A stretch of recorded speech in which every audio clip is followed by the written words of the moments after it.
My ex demanded half of my business, my house, and my life, so I took her to court. I met Anna 6 years ago at a friend's engagement party. She was standing by the dessert table, completely unimpressed by the expensive macarons and whispering critiques to her friend like a food critic in disguise. I was drawn to her honesty, the way she didn't put on a show for anyone. We talked for hours that night, and by the end, she gave me her number without hesitation. We moved fast. Within a year, she'd moved into my apartment, a two-bedroom place I'd just bought on the outskirts of the city. I was 29 and running a small but growing IT consulting firm. I worked long hours, but she never seemed to mind. At first, she was supportive. She'd cook, she'd decorate. She even helped me prepare for a few big presentations, always full of ideas and charisma. I never thought about prenups. At the time, it felt like a betrayal to even bring it up. She wasn't working, but I didn't care. I was making more than enough for both of us, and I genuinely believed we were building a life together. So I added her name to the house deed after a few years. She said it made her feel equal. I thought it was fair. Looking back now, I could see the small signs I missed. How she always referred to everything as ours when it was going well, but mine when things went wrong. How she made comments about what she'd do if we ever broke up that I brushed off as jokes. Things started to sour around year 4. She became distant, started taking long trips to clear her head, and slowly pulled away from any involvement in my life or business.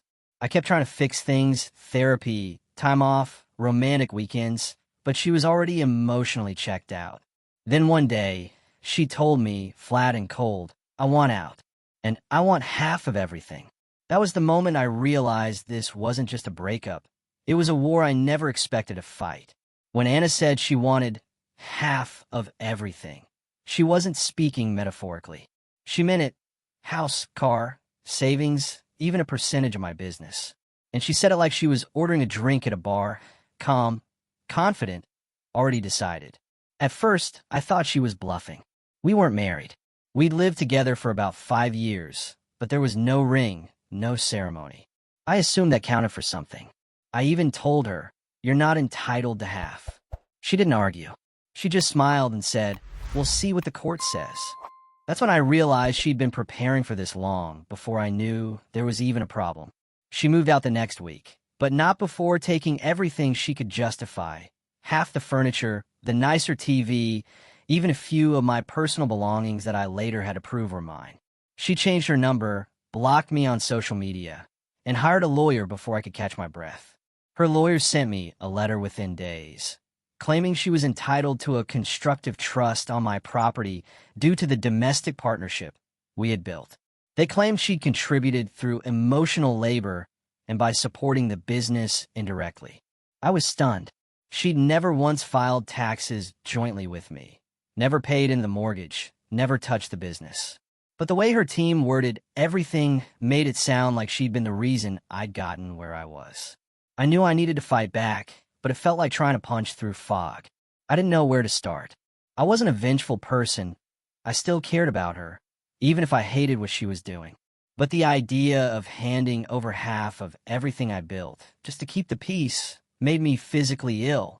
So I called a lawyer, a good one, and I said the words I never thought I'd have to say about someone I once loved. I want to protect what's mine. After that first shock, I realized hesitation would cost me everything. I had to move quickly, but wisely. First, I gathered documents. Mortgage statements showing I alone had made every payment. Bank records proving she'd never deposited a single paycheck into our joint account, because there wasn't one. Tax returns listing me as sole homeowner. Even receipts for furniture, electronics, and art that she'd borrowed and claimed as community property when she packed up. Next, I collected testimony. I emailed 3 friends who'd been close throughout our relationship, one roommate who'd seen her name added to the deed, but never on the mortgage, a contractor who remodeled the kitchen at my request, and my business partner who'd watched me handle every client contract alone. Each agreed to write a sworn affidavit describing how she contributed nothing financially and how I'd always handled the household bills. Then there was the business. Anna had tried to claim she'd supported me emotionally while I worked late nights, which somehow seemed to qualify as value. I printed client invoices, payroll records, and corporate filings, all bearing my signature in her absence. I printed the articles of incorporation showing 100% ownership, unchanged since day one. I also documented her withdrawals, screenshots of our security camera when she moved out, carrying boxes labeled with my initials, emails where she asked me to gift a piece of furniture back to her, a voicemail in which she casually mentioned planning to split everything down the middle. I time-stamped each item carefully, knowing judges love clear chronology. Finally, I hired a forensic accountant. Her opinion letter would quantify exactly how much I'd contributed versus her non-contributions. It wasn't cheap, but if I handed over half of, say, my investment portfolio, the fee would be a bargain. By the end of this week, I had a binder thicker than any college textbook. Every statement, affidavit, screenshot, and expert report meticulously organized. For the first time since the breakup, I felt empowered. I wasn't just reacting, I was preparing to win. With my binder of evidence in hand, I drove to my lawyer's office on a Monday morning, the air heavy with anticipation. Elena greeted me in the lobby, her expression calm but focused. We reviewed the strategy one last time. Petition to the civil court for declaratory relief, injunctive relief to block any transfer of my assets, and an accounting to determine the exact value of community claims she might assert. I signed the petition, my signature trembling only slightly. Every clause felt like a shield against her demands. We filed the paperwork before noon, stamped received by the court clerk, official proof that the battle had begun. Elena assured me we'd requested a temporary restraining order, preventing her from selling, transferring, or encumbering any shared assets, including the house and the 2018 Audi A4 I'd leased in my name. The news reached her camp quickly. I received an email from her lawyer within hours, requesting an emergency conference call. I watched Elena's face remain composed as we laid out our position. Any hearing over her claim would take place weeks from now, giving us time to gather further expert reports. They threatened swift appeal against the TRO, but Elena assured me their threats were empty. The documents spoke for themselves. Walking back to my car, I felt a curious mix of dread and relief. Dread, because the courtroom loomed like an arena where the stakes were too high, and relief, because I'd finally taken control. No more passive fear of losing everything. Now I was on the offensive. That evening, I posted a brief update on my private blog, a decision I almost second-guessed. Legal action initiated. TRO granted. Evidence compiled. Next steps, complete valuation report. It felt strange to announce to acquaintances what was happening in my personal life, but I needed a record. As I closed my laptop, I steeled myself for the next phase, depositions. The idea of recalling painful memories under oath made my stomach twist. Yet I also knew that each question answered truthfully, each document produced, brought me closer to vindication. And so, the war entered a new territory, the courtroom itself, where facts, not emotions, would decide who walked away with everything. 2 weeks later, the day of depositions arrived. I woke before dawn, nerves prickling like static under the skin. Elena advised me to restate only what I knew. No guesswork, no speculation. Yet, as I rode into the courthouse, every memory felt under a microscope. The conference room was unremarkable. A long table, harsh fluorescent lights, and a videographer in the corner. Across from me sat Anna's attorney, files piled high. Elena stood at my side, her presence steady. I carried only the binder, the tangible proof of every claim. The question started with the timeline.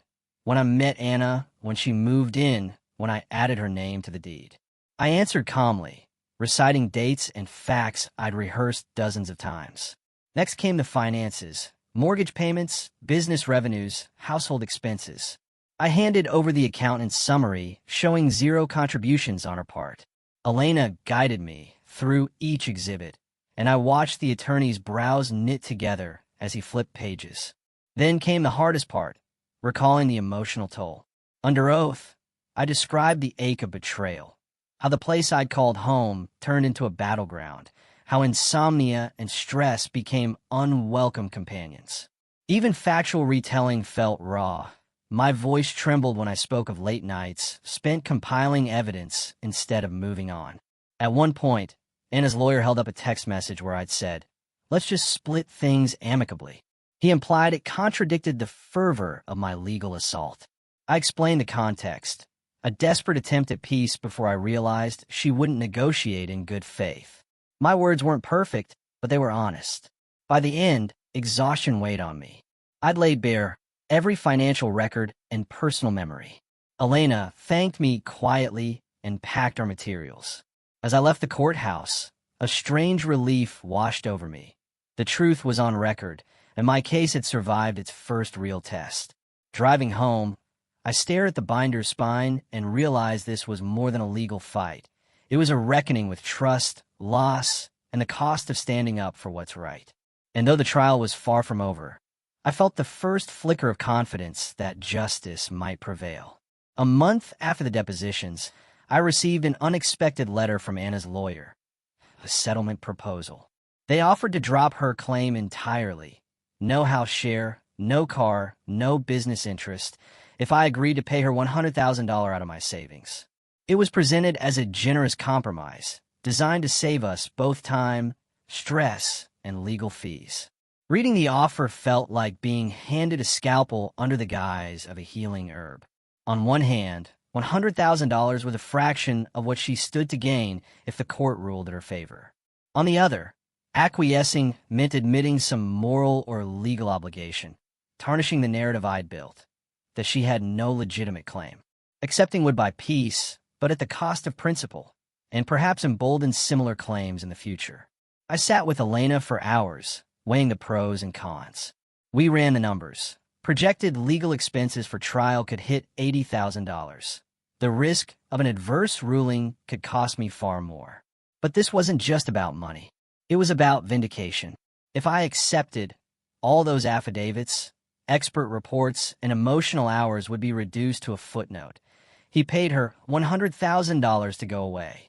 I spent the night replaying memories, her laughter when we first moved in, the way she used to encourage me before important presentations.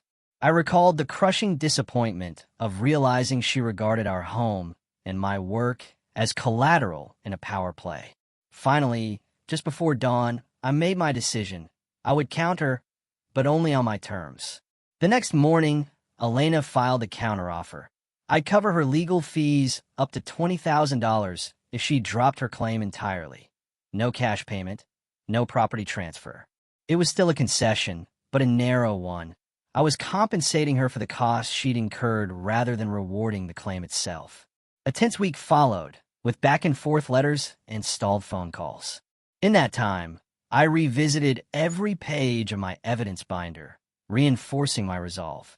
I knew the settlement talks were a distraction from the upcoming trial, and I refused to let a false compromise derail the truth.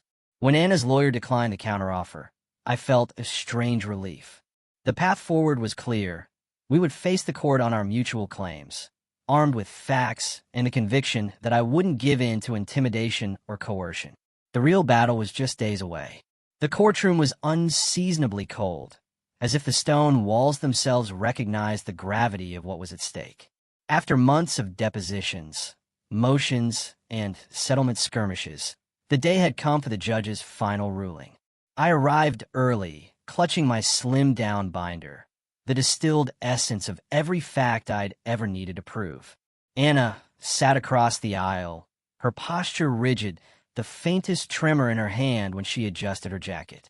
Neither of us spoke. Our lawyers exchanged last-minute nods, Elena beside me calm but vigilant. I focused on the polished wood of the defendant's table, alone in my resolve. When the judge entered, a hush fell. He reviewed his notes, glanced at both of us, and then spoke with measured authority. After thorough consideration of the evidence, the court finds that Ms. Petrova has not demonstrated financial contribution to the marital, domestic, estate sufficient to warrant the equitable relief she seeks. My heart pounded as he continued, detailing how the affidavits confirmed no mortgage payments, no joint accounts, and no documented work in the business. He cited the expert valuation showing 100% of the disputed assets belonged to me, and he referenced the forged text messages and admissions under oath. The judge concluded, therefore, Ms. Petrova's claims are dismissed in their entirety. All assets, as petitioned by Mr. Ivanov, shall remain with him. Ms. Petrova is ordered to vacate any interest in the property within 14 days and is responsible for her own legal costs. A wave of relief washed over me so fierce that I almost felt dizzy. The gavel struck once, final and resonant. Anna's lawyer rose to protest, but the judge firmly banged his gavel again. Court is adjourned. As the courtroom emptied, I remained seated for a moment, letting the reality sink in. Elena placed a steady hand on my shoulder. I exhaled, feeling the tension drain away, replaced by a quiet vindication. Outside, sunlight streamed through the high windows, illuminating the dust motes like confetti. On the steps of the courthouse, I finally spoke. It's over. No celebration erupted, just an unspoken acknowledgement that a chapter had closed. I had won back everything I'd built, but more importantly, I'd reclaimed my peace of mind. And as Anna slipped away, head bowed, I understood that victory tasted not of triumph, but of justice restored. Update 1. It's been 2 months since the verdict, and the house finally feels like mine again. The echo of footsteps in empty rooms has faded, replaced by the steady hum of normalcy. I painted the walls a lighter shade of gray, something to signify a fresh start, and replaced the old sectional sofa with a simpler, more functional design. Every time I walk through the living room, it no longer carries the weight of memories I'd rather forget. Work has been my refuge. Without the constant legal stress, I've thrown myself into new projects of the firm. Revenues are up 15% this quarter, partly due to a renewed focus on efficiency and partly because clients appreciate the stability in leadership. I've even brought in one of Anna's former contacts, an operations specialist she recommended years ago, but I never hired. He's been an invaluable addition, and I can't help but think Anna would have second-guessed his fit. Finances are healthier than ever. The forensic accountant's report now serves as our internal benchmark, ensuring every penny is tracked and justified. I opened a separate personal savings account, one that no partner can touch, and set up quarterly reviews with my lawyer to catch any irregularities early. It feels odd to think about protecting assets, but experience has taught me that it's better to be meticulous than vulnerable. Emotionally, I'm more balanced. The insomnia has mostly eased. I sleep through the night in my neat bedroom, untroubled by the past. I've rekindled old friendships that suffered while I was embroiled in legal battles. Last weekend, I hosted a small dinner for 3 friends, cooking chicken curry, a recipe I perfected years ago but never had the heart to make. Their laughter and easy conversation reminded me life goes on. Yet, some moments still catch me off guard. I find myself hesitating before inviting someone home, as if the old fear might reappear. But each time I step inside and see the bright walls and uncluttered floors, I feel the tension slip away. This victory wasn't just legal, it was personal. I rebuilt more than a home. I rebuilt trust in myself. And while the scars remain, they're now proof that I can survive betrayal and emerge stronger on the other side. Update 2. It's now 4 months since the court's decision, and every corner of my life reflects a new beginning. I traded in the Audi for a modest hatchback, reinvesting the monthly savings into my business. My home office transformed into a collaborative workspace, a long communal desk where I'd invited 2 junior developers to join me part-time. Their fresh perspectives remind me daily why I fell in love with this work in the first place. At the firm, I rolled out a transparent profit-sharing plan. Every quarter, team members receive a summary of revenues, expenses, and their individual bonuses. No hidden figures, no surprises. This level of openness has fostered trust and spurred performance. Project delivery times have improved by 20%, and client satisfaction scores are at an all-time high. I never imagined that sharing more would result in gaining more. I also launched a mentorship initiative in our local accelerator program. Twice a month, I sit down with aspiring founders, sharing the hard-learned lessons of legal strategy, asset protection, and emotional resilience. Watching them sketch out their idea pitches on the whiteboard brings back the excitement I felt before Anna's betrayal. It's a way to turn past pain into future promise. Financially, I automated key safeguards, alerts for any large outflows, dual approval controls on corporate accounts, and quarterly health checks with my lawyer and accountant. This disciplined approach means I rarely lose sleep over spreadsheets, unless I'm choosing which charitable causes to support next quarter. I've begun earmarking a percentage of profits for education grants, a cause Anna once championed but never funded. Personally, the hardest part has been rewriting old habits. I'm learning to celebrate small wins, a well-executed feature release, a glowing client testimonial, or simply a weekend hike without work reverberating in my mind. Last week, I closed my email and left for the forest at 6 p.m. No laptop, no phone signal, just the rustle of leaves and the satisfaction of reclaiming my time. Every day, I feel more secure, not because of court orders or T accounts, but because I've built structures that honor commitment, clarity, and fairness. This company, once nearly torn apart, has become something I can fully own in heart and in deed. And for the first time in years, I believe the best chapters are still unwritten. Update 3. A full year has passed since the judge's gavel fell, and I can hardly recognize the person I was then. The house, once a monument to conflict, now feels like a sanctuary. I installed new bookshelves along the living room wall and filled them with titles about psychology, business ethics, and modern art, a testament to my evolving passions. My business, now renamed Lucent Tech, has grown beyond my wildest expectations. The transparent profit, share model, and regular health check rituals have become industry talk. Last month, I accepted an invitation to keynote at a regional tech conference, speaking on resilience after betrayal. Standing on that stage, sharing my story, I realized how far I'd come. From a man haunted by legal documents to a leader inspiring others to protect their dreams. Financially, I'm in the healthiest position of my life. The separate personal account, the dual approval corporate controls, and quarterly legal reviews are now second nature. I closed the original mortgage early. Using profits, I diverted into a dedicated real estate fund.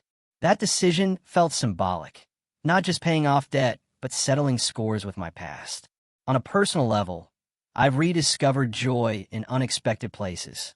I joined a weekend cooking class, Indian cuisine this time, and bonded with new friends over turmeric and cumin rather than takeout pizza on lonely nights. I'm in a relationship now, one grounded in clear expectations. We signed a simple cohabitation agreement before moving in together, an act that once would have felt clinical but now feels prudent. Perhaps the biggest change is my mindset. I no longer view every partnership through the lens of potential betrayal. Instead, I balance trust with transparency, openness with healthy boundaries. I mentor less through warning and more through encouragement, reminding founders that careful planning can transform vulnerability into strength. Looking ahead, I aim to expand Lucent Tech's mentorship program, formalize it into a nonprofit, and channel a portion of our profits into startup grants. If Anna's claims taught me anything, it's that wealth isn't just what you keep, it's what you share wisely. The scars remain, but they're fading into stories of resilience. And as I close this chapter, I'm not just relieved, I'm hopeful that the best is yet to come.